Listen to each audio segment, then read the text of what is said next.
Welcome to Luca is a Billionaire, where the only thing I invest in is your answers. Start by measuring ingredients precisely. 500 g all-purpose flour, 10 g fine salt, 50 g granulated sugar, 10 g instant yeast, 300 ml cold milk, 60 g softened butter, and 1 egg. Add dry ingredients to the mixer bowl, pulse to combine, then pour milk and add the egg.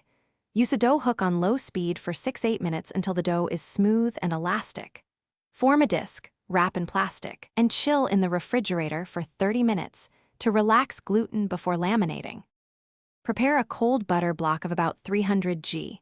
Beat and press it between parchment to form a 20 x 15 cm rectangle about 6 mm thick, then chill until firm but pliable. Roll the rested dough to roughly 3.5 mm thickness on a lightly floured surface. Encase the butter block, seal edges, and laminate with 3 single-letter folds. Fold, turn 90 degrees, chill 30 minutes between each fold to keep butter cold. After the final fold, chill 30 minutes, then roll dough to 3.5 mm and cut triangles with a 10 cm base for shaping. Shape each triangle by stretching the base slightly, rolling toward the tip to form crescents, tucking the tip under.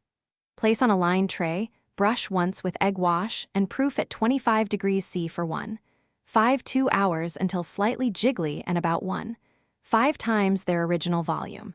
Preheat oven with steam option.